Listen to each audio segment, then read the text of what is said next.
Hola amigos de YouTube, hoy les traigo la parte 14 de Creepypastas nuevas y largas, espero les guste. Y empezamos con la historia que se llama Conocí a un demonio en el metro.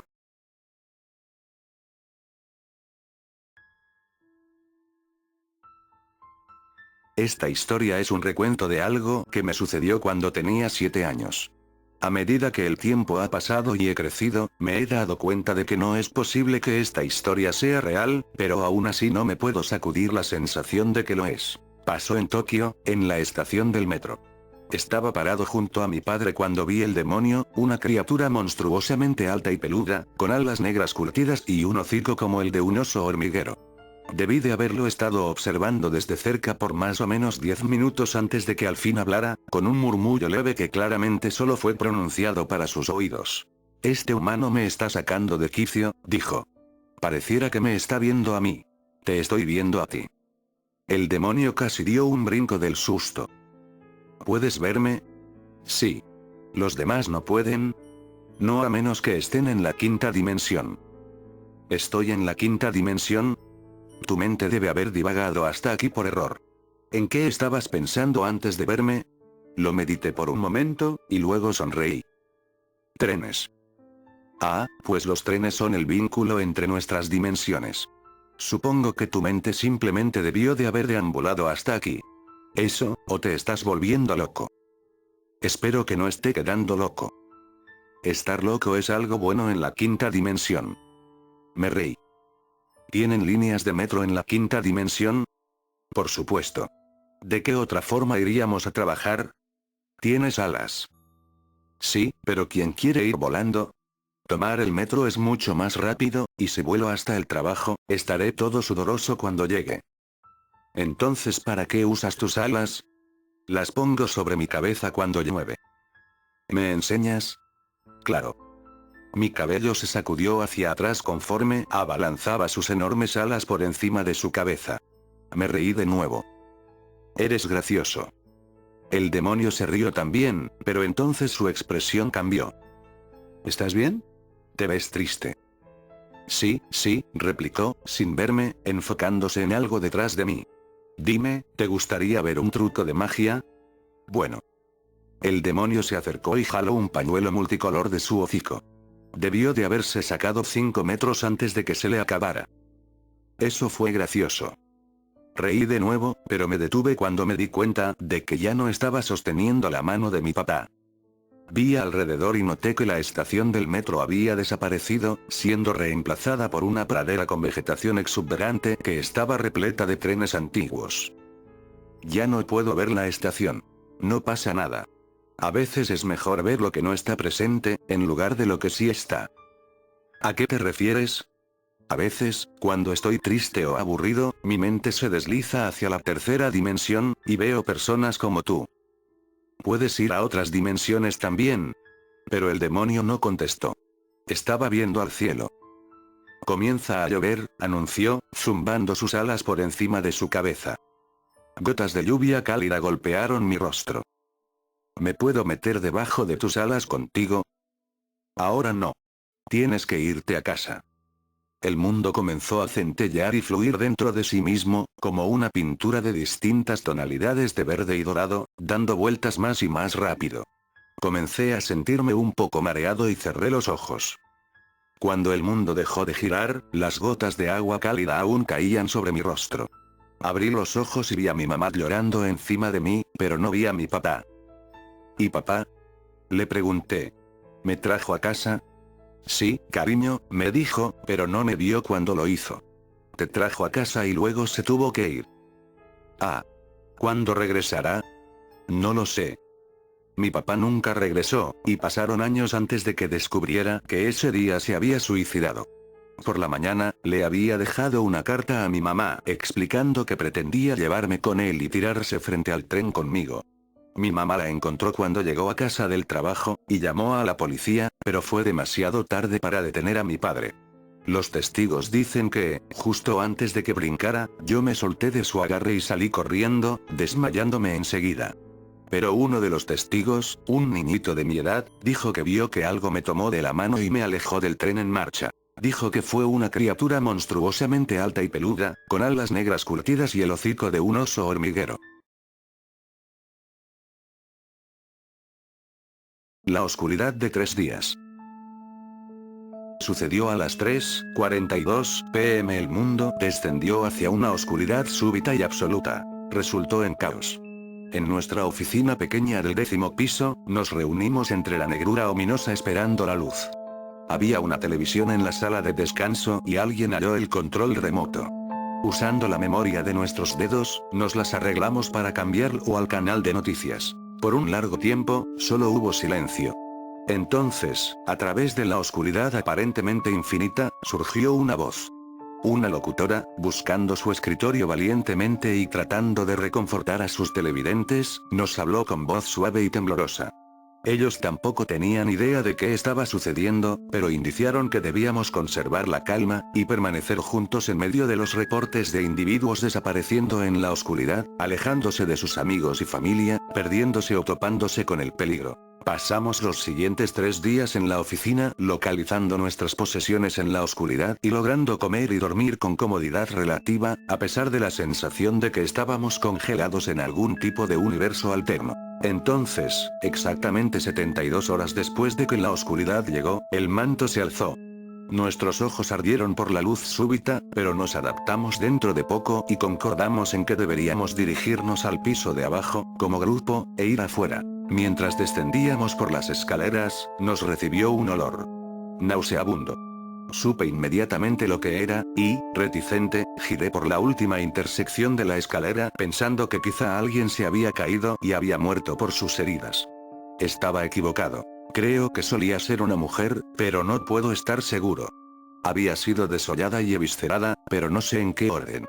Cada centímetro de su piel estaba ausente, pero sus ojos y dientes permanecían, convirtiendo su cadáver en un monstruo contemplativo y sonriente. No fui el único que vomitó.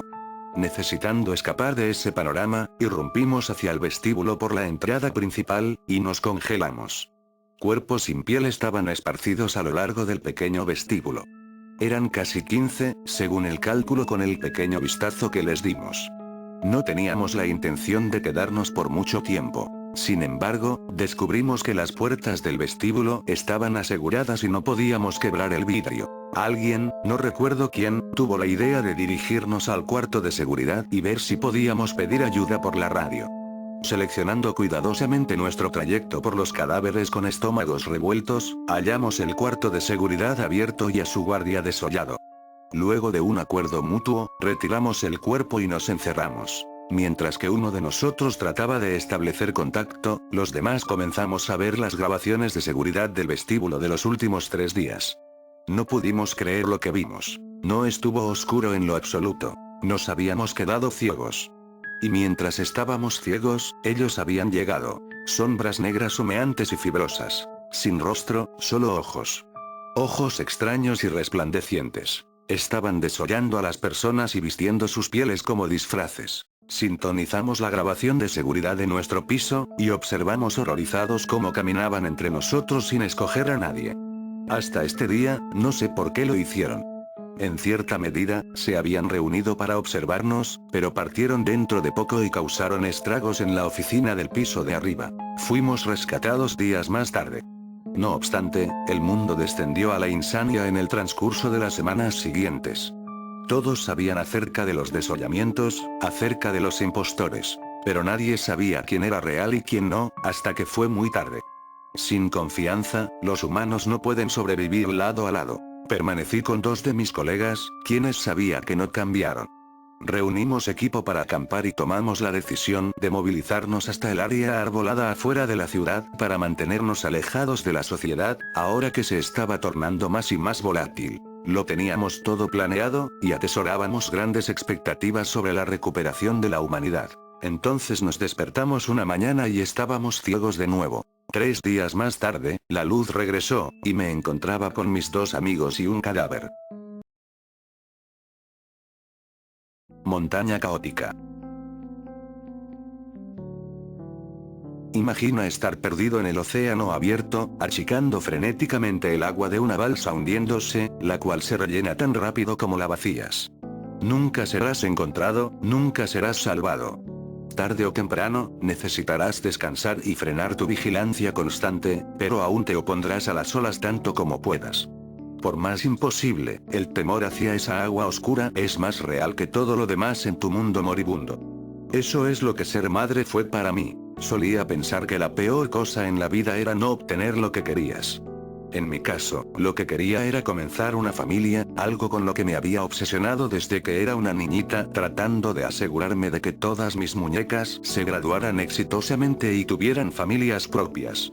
Me enamoré de todo chico que me notó, siempre demasiado rápido, siempre del equivocado, desperdiciando tanto tiempo imaginando bodas y baby showers y estas complejas vidas felices que nunca fueron vividas afuera de mi cabeza. Entonces conocí de la nada a un neurólogo apuesto mientras estudiaba enfermería, y dentro de 6 meses estaba embarazada. Finalmente tenía lo que siempre había soñado, pero la peor cosa en la vida no es no recibir lo que quieres. La peor cosa es recibirlo, y darte cuenta de lo mucho más feliz que eras antes. Mi primer hijo, Prater, fue diagnosticado de atrofia muscular espinal, AME, una enfermedad genética incurable que le arrebató la mayor parte de su movilidad. Cada día era un calvario. Cada hora, cada minuto. Una paranoia constante de que sus pulmones débiles se rendirían o de que se ahogaría en su propio vómito y no tendría las fuerzas para subyugarlo. Tuve que retirarme de mis estudios de enfermería, pero mi esposo Jeffrey cuidó muy bien de mí, dejándome a que cuidara del niño. Mi esposo alternaba su enfoque en su trabajo, moviéndose hacia investigaciones designadas para fortalecer las neuronas motoras y protegerlas de AME. Pero era un sueño imposible. Había una amplia variedad de tratamientos potenciales, pero estaban a años de si siquiera alcanzar los ensayos en humanos. De todas formas, le rogué a Jeffrey que se colara a casa algún medicamento experimental, pero Prater estaba tan débil, que las inyecciones sin duda iban a matarlo antes de que el tratamiento y dosis correctos fueran discernidos. No fue mi decisión tener otro hijo. No consideraba que podría atravesar algo como esto de nuevo, pero Jeffrey insistió. Este no puede ser el final de tu sueño, me dijo. Este no puede ser el resto de tu vida. No fue hasta después de que me embarazara de nuevo que Jeffrey sacó a colación su motivo ulterior. Fue a la mitad de la noche, y acababa de regresar a la cama después de haber ido a chequear a Prater. No pensé que Jeffrey estuviera del todo despierto, pero se acurrucó a mi lado y murmuró. Cuando el nuevo niño nazca, estará lo suficientemente saludable como para que pruebe el tratamiento con él. Encontraremos algo que funcione, y todo se arreglará. No dormí por el resto de la noche. No creo haber sabido si era por el miedo o la emoción, pero estaba tan desesperada, que los dos empezaban a saber igual. Cuando mi segundo niño bebé nació, no le di un nombre. Solo escribí una X en el formulario. Jeffrey me dijo que sería más fácil de esa forma. Para cuando hubiese agotado la letanía completa de tratamientos posibles, el nuevo niño probablemente estaría muerto. Lo cargué por 9 meses, sufrí por 9 meses, y a cambio de esa sentencia sería capaz de darle a Prater toda una nueva vida de salud y felicidad. No era un maltrato, no cuando estás tan cansada de achicar el agua de una balsa que se hunde. Aún así, en toda mi vida nunca he llorado más fuerte que esa primera hora en la que lo sostuve. Después de eso, ni siquiera podía mirar al nuevo bebé. Pretendía que no existía. Jeffrey se tomó un año sabático del trabajo para poder continuar su investigación desde casa.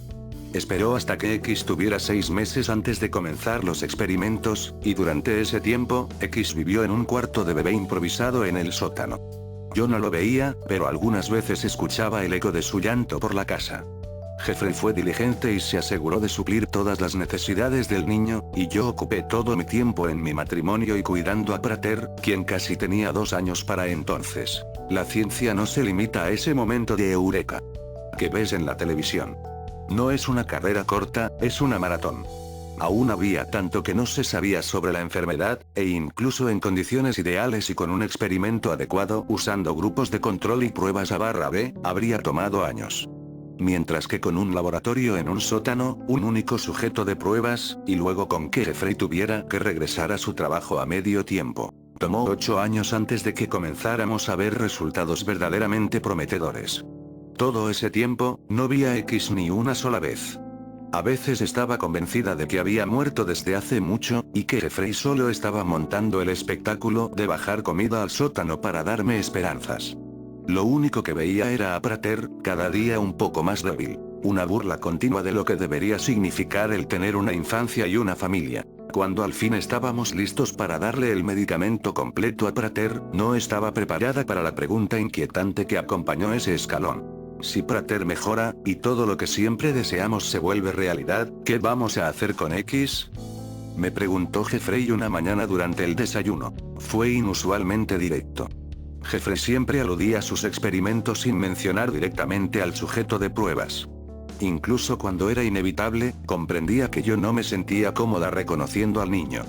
Traté de cambiar el tema, pero esta vez fue persistente. No podemos simplemente dejarlo ir. ¿Entiendes eso, no? Es demasiado tarde como para que tenga una vida normal y funcional. Incluso si algún día pudiera aclimatarse psicológicamente, los años de experimentos han... Haz lo que te parezca mejor, interrumpí. ¿Me estás diciendo que...? No te estoy diciendo nada. Solo quiero que hagas lo que sea necesario. Asintió taciturnamente, con la mirada agachada hacia su café.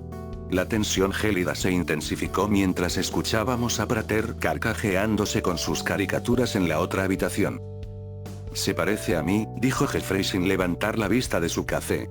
Me tomó un segundo para darme cuenta de que no estaba hablando de Prater. ¿Por qué demonios me dirías eso? Me llama papá, añadió. Finalmente me estaba viendo, pero fui yo quien no pudo recibir su mirada. No le debiste haber enseñado a hablar, fue todo lo que pude contestar. Eso es incluso peor que darle un nombre. En todo otro sentido, el experimento fue un éxito. Dentro de una semana desde la primera inyección de Prater, sus movimientos voluntarios se hicieron más finos y deliberados. Para el final de su primer mes, ya podía caminar por su propia cuenta. Escuchar cómo su respiración se estabilizaba, ver su sonrisa radiante mientras daba sus primeros pasos. Todo era sublime, casi surrealista dentro de su imposibilidad fantástica. Volviendo a casa una tarde, Prater estaba tan lleno de vitalidad, que incluso me dejó atrás desde el auto a la casa. Tras haber entrado, se dio la vuelta para preguntarme: ¿por qué está abierta esa puerta? Nunca está abierta. Me detuve en seco en el marco de la puerta. ¿Hay algo o alguien ahí abajo? No. ¿Qué hay ahí, mamá? Una escalera solitaria conducía hasta abajo. Las luces estaban apagadas. La habitación estaba vacía. ¿Por qué hay una habitación debajo de la casa? Cerré la puerta del sótano. El candado estaba ausente. Solo es un cuarto de huéspedes. Pero no hay nadie que nos visite, así que no lo usamos. ¿Sabes en dónde está papá? ¿Puedo ir a ver? Quiero ver el otro cuarto, insistió Prater. Nunca había servido para decirle que no a él. Debió de ser por eso que estuvo tan sorprendido cuando grité: vete de aquí. Ve a encontrar a tu papá ahora mismo. Jeffrey no llegó a casa esa noche. Las llamadas conducían enseguida al buzón de voz. 3 opciones sobresalían en mi mente. Que Jeffrey se había llevado a X a vivir a otro lugar, o que se había llevado a X para matarlo. Ninguna de las dos explicaba por qué dejó la puerta abierta. Opción 3. X había escapado, y algo le había pasado a mi esposo. Hice el esfuerzo de recordar todas las menciones vagas de X que había bloqueado intencionalmente. Le había sucedido algo durante los experimentos. Algo aparte de los efectos psicológicos, eso es lo que Jeffrey había dicho. ¿Qué fue lo que tuvo que soportar ahí, exactamente? El pensamiento había cruzado mi mente una cantidad innumerable de veces en el pasado, pero lo había reprimido tanto, que nunca me tomé el tiempo para reflexionar sobre ello. ¿Cómo pudo haber sido la vida para alguien así? A solas, con la excepción de las pocas horas al día en las que Jeffrey pasaba experimentando con él. Los químicos que debió de haber ingerido. Las mentiras que se tuvo que haber tragado para justificar su existencia miserable. ¿Qué es capaz de hacer alguien así cuando le arrebatas su mundo de la noche a la mañana? No dejé que Prater se escapara de mi vista. Me senté en la silla de su habitación, leyéndole historias hasta que quedó dormido, y luego solo me quedé ahí para vigilarlo. Quizá me debí de haber ido a algún motel, pero él estaba tan desgastado por la salida, y la medicación aún era tan nueva, que no quise presionarlo más. En su lugar, me quedé sentada y esperé. No sabía qué era lo que estaba esperando, pero sabía que lo sabría cuando lo viera. O lo escuchara, como ocurrió después. Mamá. Me debí de haber quedado dormida en la silla, en algún momento de la noche. Sí, Prater. Murmuré, no del todo despierta. No, Prater no. Mis ojos se abrieron de par en par. Estaba oscuro, pero aún así podía discernir la silueta de Prater durmiendo en su cama. Algo más estaba parado en la habitación. No podía ver más que su silueta, pero la figura era irreconocible. Retorcida, bulbosa, totalmente grotesca, adherida a la noche como si la oscuridad misma hubiera cobrado vida. Lo único que podía ver con detalle eran sus ojos. 2 piscinas enormes de blanco, sin iris o córneas.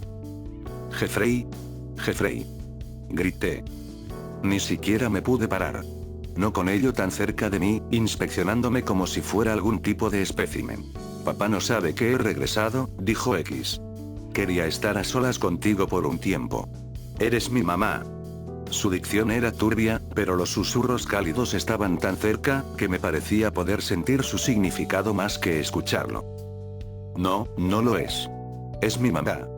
Ahora Prater estaba despierto también, sentado y aferrándose a sus sábanas a la altura de su mentón. Logré encender la linterna de mi teléfono, arrepintiéndome de inmediato. El rostro de X estaba devastado con forúnculos rasgados y piel picada. Sus facciones se inclinaban irregularmente hacia la derecha, como si hubiese sufrido múltiples derrames, y sus ojos pálidos se torcían en agonía ante la luz súbita. Sostenía una jeringa llena de un suero espeso y negro. No era la medicina de Prater. Apágalo, apágalo. Chilló X afanando ciegamente la jeringa por el aire. Salté de mi silla y lo derribé, blandiendo mi luz como un arma. Sígueme, Prater. Grité.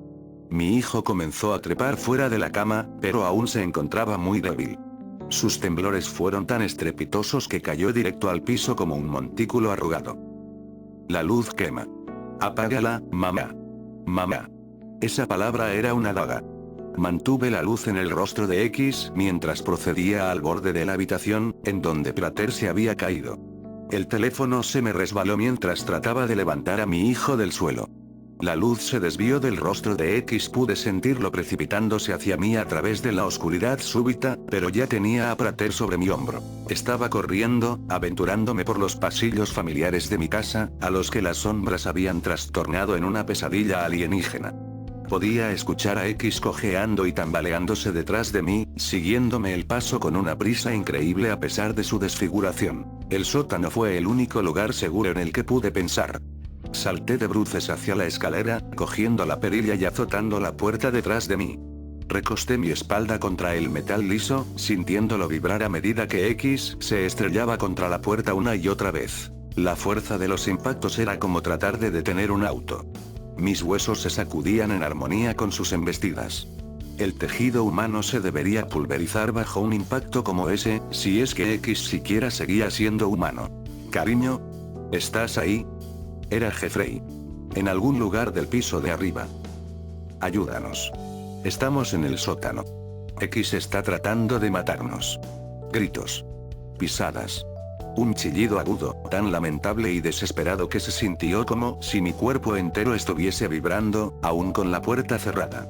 Luego un disparo y todo quedó en silencio. Abrí la puerta y encontré a Jeffrey sosteniendo una pistola con ambas manos.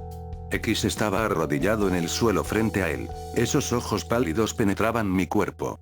Ahora que ambos estaban de lado a lado, incluso los gruñidos salvajes que acrecentaban el tormento en el rostro del niño no podían difuminar el parentesco estrecho entre él y su padre. El niño ya había comenzado a caer víctima de las sombras, desvaneciéndose casi inmediatamente, con la excepción de sus orbes blancos cuya acusación persistía.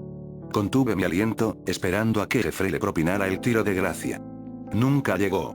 X se había ido. Aún contenía la respiración cuando Jeffrey bajó por las escaleras y me abrazó, y luego abrazó a Prater.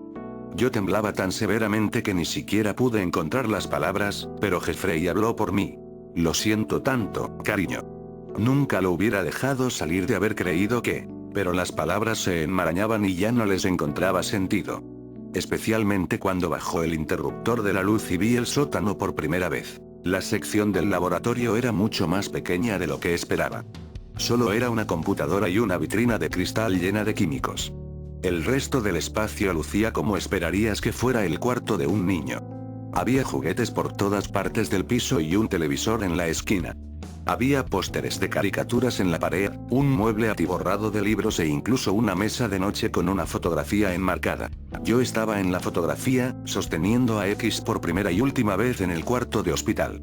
A su lado estaba una pila de dibujos, todos de mí, todos tan jóvenes y hermosos, mucho mejores de lo que era realmente.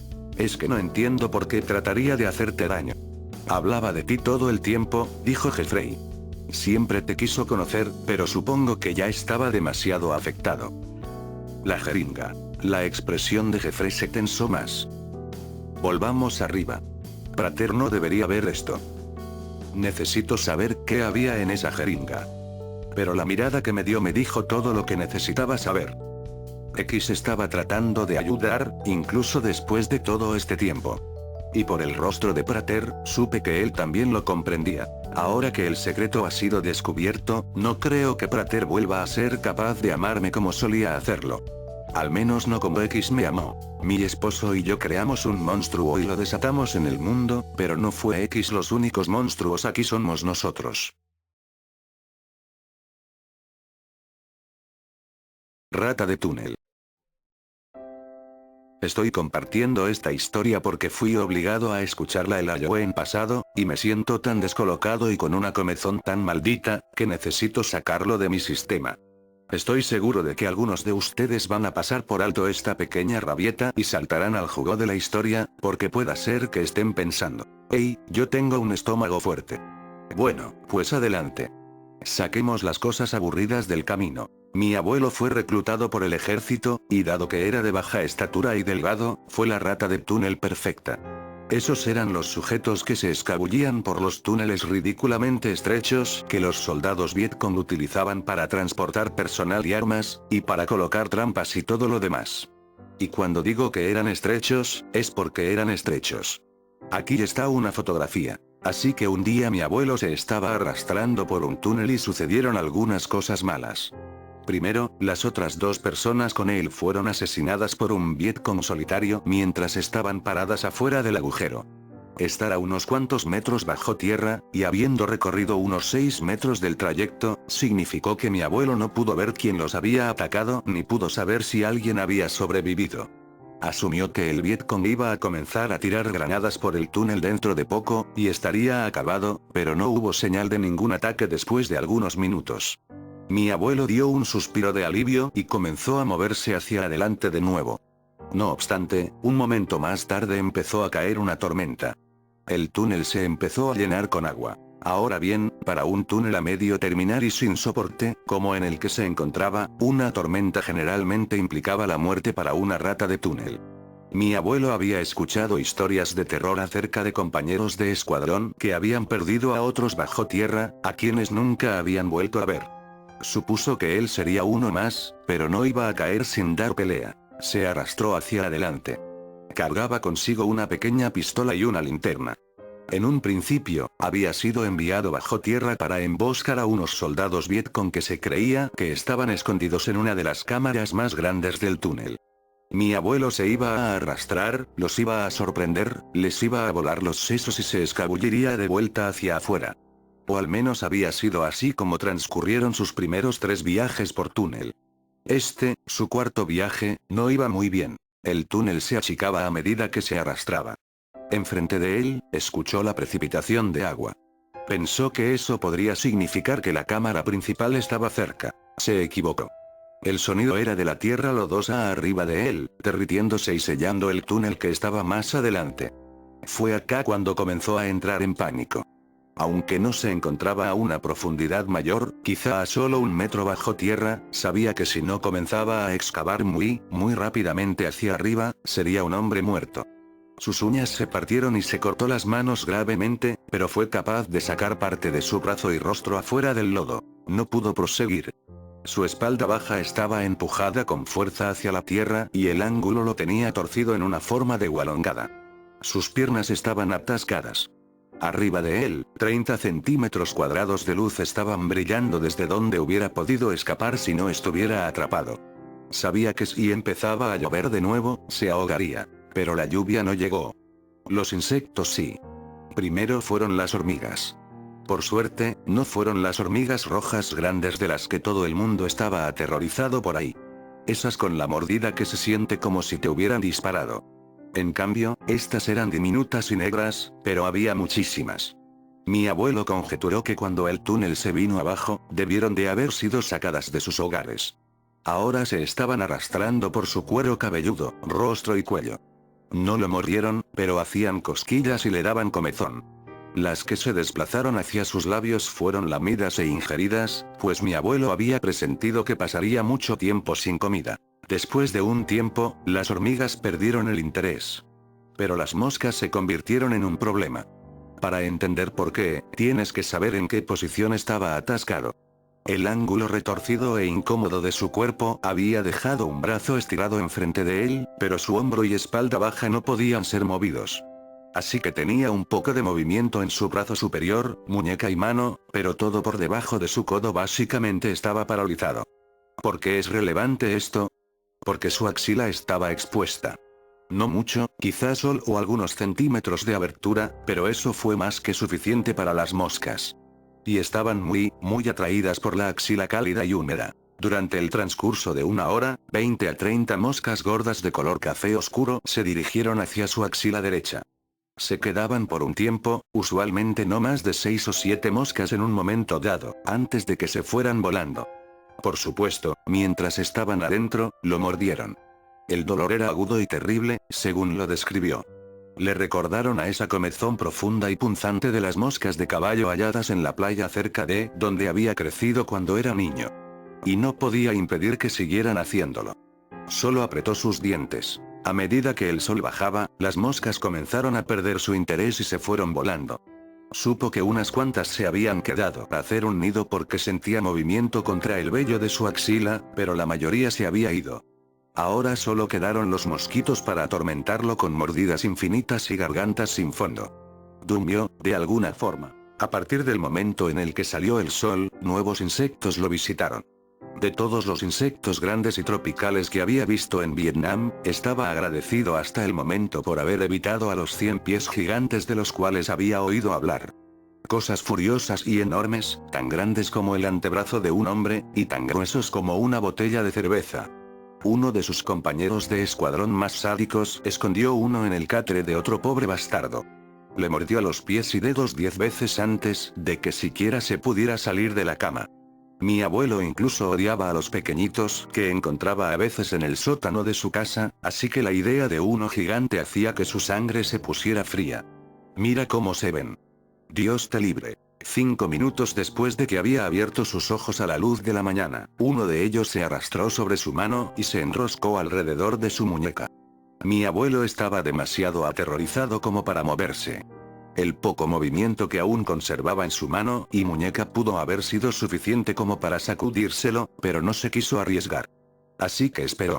Aparentemente, a la cosa le gustaba a mi abuelo, porque permaneció encima de él por mucho más de una hora antes de que mi abuelo ya no pudiera lidiar con el estrés. Trató de agarrar al insecto en su puño, pero al instante que comenzó a moverse, la cosa lo empezó a morder. Mi abuelo fue capaz de darle un buen agarre y lo apretó tan fuerte como pudo. El 100 pies se partió por la mitad en su mano y derramó jugos desagradables por su brazo. Los 2 pedazos de su cuerpo cayeron por el agujero. La parte frontal aún retenía un poco de vida, y, a medida que moría, mordió a mi abuelo en la nariz y en los labios hasta que éste se vio obligado a arrancarle la cabeza con sus dientes para acabarlo. El resto del día se la pasó sufriendo en tanto las moscas hacían un enjambre alrededor del cadáver del 100 pies. No se cansaban de él. Durante horas extenuantes, las vio comer y cagar y coger por todas las partes de ese insecto monstruoso. Él jugó en su brazo, el cual se había derramado por todo el trayecto hasta su axila, también era como un néctar de los dioses para las moscas. Más y más de ellas volaban de adentro hacia afuera de la axila. También podía notar que más de ellas se estaban quedando dentro de sus confines húmedos.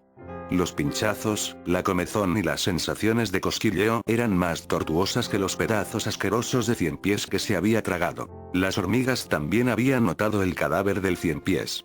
Esta vez, las pequeñas hormigas negras no eran la única variante.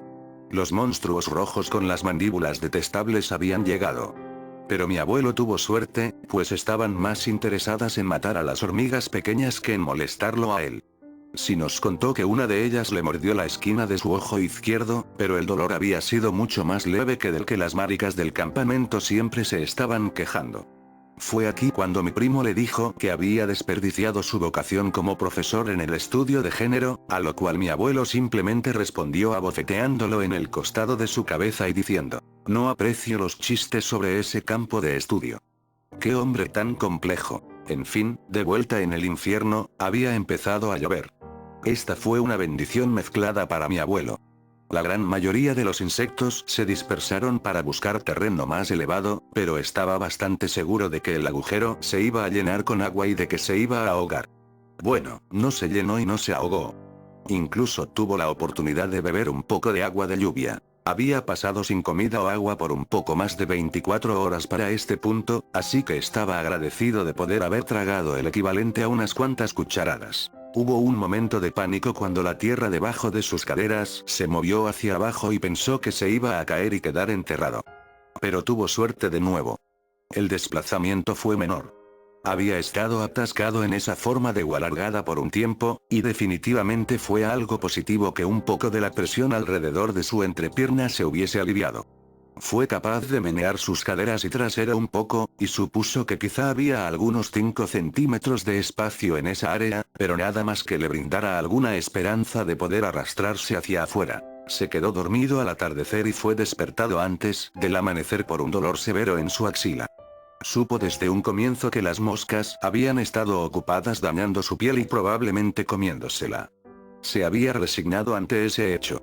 Siempre y cuando no fuera otro 100 pies, no se iba a quejar. Pero este dolor era nuevo y era impresionante. Las mordidas llegaron con mucha más frecuencia y sentía muchas de las moscas moviéndose alrededor. Ese dolor, a pesar de su severidad, fue mitigado por lo que vino después. Solo déjenme dar a entender esto. No quiero contar esta parte de la historia. El solo pensar en ello me da entera. Pero maldición, es esencial para la experiencia. Y me disculpo por adelantado porque tengas que leerlo. Trataré de hacerlo rápido. La caída de la Tierra fue el resultado de una colonia de hormigas que colapsó, una grande. Todas las hormigas salieron de los vestigios y se habían estado quedando en la superficie de la Tierra justo arriba de las caderas de mi abuelo.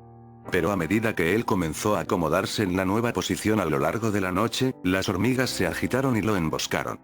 Y con él, me refiero a su entrepierna. Quizá la única cosa que igualó el horror en la sala de estar mientras mi abuelo hablaba sobre las hormigas que se arrastraron dentro de su pene llano, fue cuán fuerte se rió mi abuela a medida que lo contaba. Tengo que acercarme bastante para ver las cicatrices. Exclamó en tanto lágrimas de risa recorrían sus mejillas. La nueva novia de mi hermano Derek se tornó verde y abandonó la habitación con Derek corriendo detrás de ella.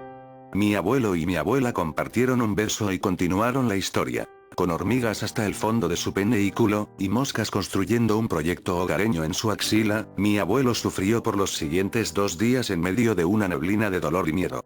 La ausencia de comida y agua habían cobrado su factura. Nos dijo que esto fue útil en cierta forma. El dolor se hizo menos agudo a través de los altibajos de su estado de conciencia. Transcurrieron un par de días más y se dio cuenta de que casi había permanecido atascado por una semana. Las lluvias lo habían mantenido hidratado solo lo suficiente como para permanecer con vida. Su axila estaba entumecida por todo el trayecto hasta la última costilla de su lado derecho. Las moscas estaban ignorando lo demás y solo estaban saliendo y entrando directamente a la axila. Las hormigas aventureras habían perdido el interés después de un tiempo, pero, de vez en cuando, sentía una punzada terrible en áreas increíblemente sensibles. Más tiempo pasó. Un día, por la tarde, escuchó a municiones. Había estado escuchando lo mismo en buena medida desde que se había quedado atorado, pero siempre fue muy en la distancia, demasiado lejos como para que tuviera alguna esperanza de que fuera a ser rescatado. Pero esta vez fue bastante cerca. Lo sobrecogió una sensación de anticipación, la cual fue arruinada por la preocupación de que había sido encontrado por el bando equivocado. Pero, para su asombro, no fueron los soldados Vietcong a quienes había escuchado gritar después de todo el tiroteo. Mi abuelo comenzó a menear su mano con el poco movimiento que podía invocar. Escuchó a alguien gritar: «Oye, hay un brazo por allá». Mi abuelo gritó de regreso de forma incoherente y fue recibido pronto por el panorama de un soldado de los Estados Unidos observándolo desde arriba. Le tomó al soldado y a sus compañeros de escuadrón 10 minutos para desenterrar a mi abuelo del agujero. Él los recuerda a todos profiriendo alguna variación de por la puta madre después de que lo habían liberado. Alguien comunicó su posición por medio del radio y, después de una cantidad de tiempo indeterminada, un helicóptero aterrizó en un claro cercano. Mi abuelo fue cargado en una camilla y lo levantaron. El médico que había sido traído para el viaje cortó la camisa de mi abuelo y vomitó sin demora. Cuando el resto de los soldados en el helicóptero observaron lo que el médico había visto, unos cuantos de ellos también rociaron vómito por el costado del vehículo aéreo. Unos días después de que había sido rescatado, mi abuelo se despertó en un hospital. Y no fue el hospital de la base, fue uno en los Estados Unidos. No tenía idea de cómo había llegado hasta ahí. Una vez que había sido rescatado, se desmayó y durmió por casi 36 horas consecutivas. Algunas personas pensaron que quedó en coma, hasta que un pobre médico trató de despertarlo y mi abuelo le dijo que se fuera a la mierda y dejó al sujeto inconsciente con un solo golpe en el mentón. Ahora que estaba despierto, los doctores le contaron a mi abuelo acerca de la extensión de sus heridas. Aparte de la deshidratación severa, estaba absolutamente infestado con mordidas infectadas. Las que se encontraban en sus áreas más sensibles no eran mucha causa para alarmarse, a pesar de la incomodidad. Fueron las mordidas más grandes las que eran una preocupación mucho mayor. La de la hormiga roja fue la peor, y, por un tiempo, los doctores estuvieron preocupados con que fuera a perder el ojo.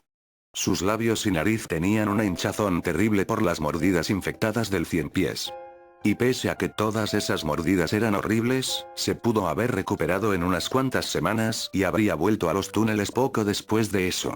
Pero su axila fue el motivo por el cual fue enviado de vuelta a casa. El rezno es la única mosca de la muerte que coloca sus huevos dentro de los seres humanos.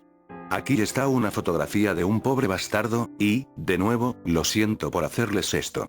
Hasta que ocurrió la experiencia de mi abuelo, nadie ni siquiera sabía que los reznos existían en Vietnam. Pero aparentemente es así. Todo desde debajo de su brazo hasta su cadera había sido remodelado para formar cavidades horribles que albergaran las larvas. Los doctores no quisieron operar, diciendo que la única forma de extirparlas era permitiéndoles desarrollarse, para, en cierto punto, sofocarlas con cinta adhesiva y obligarlas a arrastrarse hasta la superficie. Tomó otras cuantas semanas, pero eso es lo que sucedió. Mi abuelo nos entretuvo con la historia sobre cómo dio a luz personalmente a 313 larvas de moscas de la muerte. Luego se levantó su camisa para mostrarnos la piel agujerada. Nadie dijo mucho después de eso. Él había terminado con su historia, y después de meterse un pedazo de pastel de fruta en la boca, se fue con mi abuela. Se rieron durante todo el camino hacia la puerta. No sé qué más decir. Así que, en fin. Ese es mi abuelo. Feliz Halloween. Un sueño de muerte. Voy a morir hoy. Alcé la mirada de mi trabajo y me encontré con Colin parado frente a mi escritorio. Me estaba observando solemnemente, como si estuviera esperando una respuesta. Disculpa. Voy a morir hoy. Esperé haberlo escuchado mal. Al parecer, no fue así. Hice a un lado mi lápiz y crucé las manos encima de una pila de hojas de trabajo. ¿Por qué dices eso, Colin? El hombre me lo dijo. ¿Qué hombre? Rápidamente, mi escepticismo se convirtió en preocupación. El hombre que me visitó mientras estaba durmiendo. ¿Te refieres a tus sueños? Sí. Suspiré. ¿Recuerdas cuando tuvimos la conversación acerca de que los sueños no son reales? ¿Sí? La lección pareció haberse desperdiciado en él. Así que si esto pasó en un sueño, ¿es real? Sí. Amaba a mis niños, a cada uno de los 23, pero podía ser retador enseñarle los conceptos más abstractos a un niño de 7 años. Eso, y los problemas de comportamiento que surgían de vez en cuando, eran probablemente las partes más frustrantes de enseñarle al segundo grado. Está bien, y si sabes que los sueños no son reales y sabes que el hombre es parte del sueño, ¿eso no significa que el hombre no es real? No, replicó Colin con seguridad. La lógica infantil era poderosa en él. Era real y me dijo que me iba a morir hoy. Nos hará cosas malas a todos nosotros. Colin, ¿esto tiene algo que ver con Nutters? Nutters, nuestro conejillo de indias que falleció recientemente, fue el primer contacto que muchos de los estudiantes habían tenido con la muerte. Habíamos pasado una buena porción del tiempo de una clase discutiendo la muerte y lo que significaba, y parecía que Colin fue afectado por todo ello. No era inusual que un niño pasara algún tiempo casi obsesionándose con la muerte en tanto se adaptaba a esta nueva y ciertamente aterradora noción de mortalidad, así que su reacción no era del todo inesperada. No. Ya sabes que puedes hablarme a mí o a cualquiera de los demás profesores si tienes alguna pregunta o estás preocupado. Bueno. ¿Te encuentras bien? Sí. Bueno, cariño. Muy bien. ¿Por qué no usas el resto del tiempo de silencio para terminar tus problemas de matemáticas? Asintió y regresó a su escritorio, el cual estaba unido a 5 más. Pobre chico, pensé mientras volvía a mis calificaciones. Tuvo que haber sido un sueño malditamente realista. Pareció que Colin apenas se había sentado antes de que escuchara un gimoteo, señal indicadora de cataratas avecinándose. La niña pequeña a su lado, Anita, observaba su regazo con las manos enrollados en forma de puños pequeños, y su rostro se contorsionaba en la mueca feroz de alguien que estaba tratando enérgicamente de no llorar. Sin querer atraer más atención hacia ella, me levanté y me dirigí a su conjunto de escritorios. Anita, dije, arrodillándome a un lado de su escritorio. ¿Qué pasa? Colin dice que todos nos vamos a morir, resopló. Igual que Nutters. Colin. Le di a Anita una palmada reconfortante mientras le fruncía el ceño al chico. Le dije que no es verdad, dijo Raj, quien se sentaba frente a Anita. Porque los sueños no son verdad, ¿cierto? Cierto, concordé. ¿Ves? Dijo Raj de forma engreída. Anita continuó aguantándose las lágrimas, a pesar de mi consuelo de que solo había sido la imaginación de Colin, y la dejé ir a la esquina de actividades para que se calmara. Una vez que se había sentado con un libro para colorear, le pedí a Colin que saliera conmigo al pasillo. ¿Puedes decirme por qué le dijiste eso a Anita? Le pregunté severamente una vez que estábamos solos. Se encogió de hombros y miró a sus pies. ¿Entiendes por qué no debiste haber dicho eso? ¿Porque da miedo? Ajá. No está bien asustar a otros solo por una pesadilla. Pero, hizo una pausa y jugó con la costura de su camisa. Pero no solo fue un sueño normal. Se sintió diferente. ¿Diferente cómo? No sé. Pues, fui interrumpida por el sonido de alguien llorando ruidosamente desde adentro del salón de clases. Me apresuré de vuelta hacia un mar de niños llorando. Sus rostros estaban rojos, marcados por las lágrimas y el pavor. Cuando finalmente los apacigué lo suficiente como para descubrir qué estaba sucediendo, todos exclamaron alguna variación de "no quiero morir". Con algo de insistencia, soltaron que uno de los otros estudiantes le había preguntado a Anita por qué estaba en la mesa de actividades durante la hora de silencio, y ella le contó acerca del sueño de Colin y su insistencia con que realmente había un hombre esperando en las sombras para matarlos a todos. Bien, bien.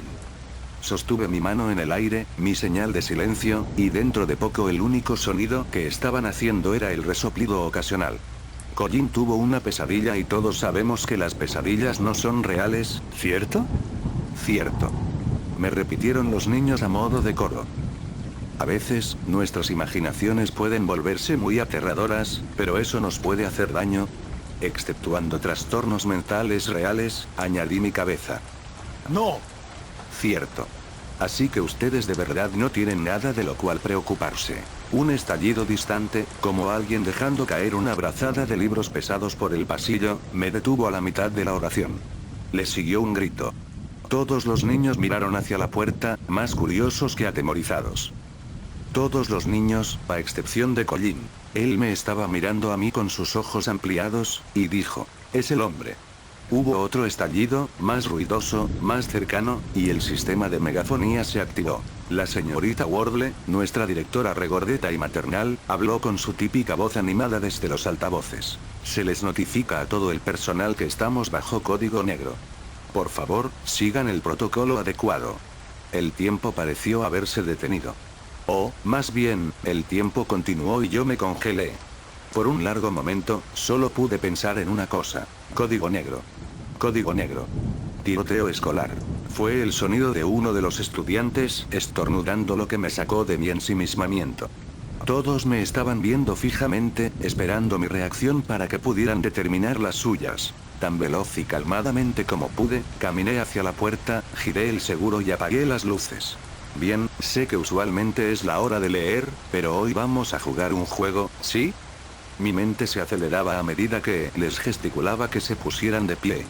Todos levántense, rápido, rápido. Ahora, vámonos todos a la parte trasera del salón y sentémonos contra la pared. Samuel, sin empujar. Tenemos que ir rápido, pero no hagan nada de ruido para que no perdamos. Lo están haciendo muy bien, chicos.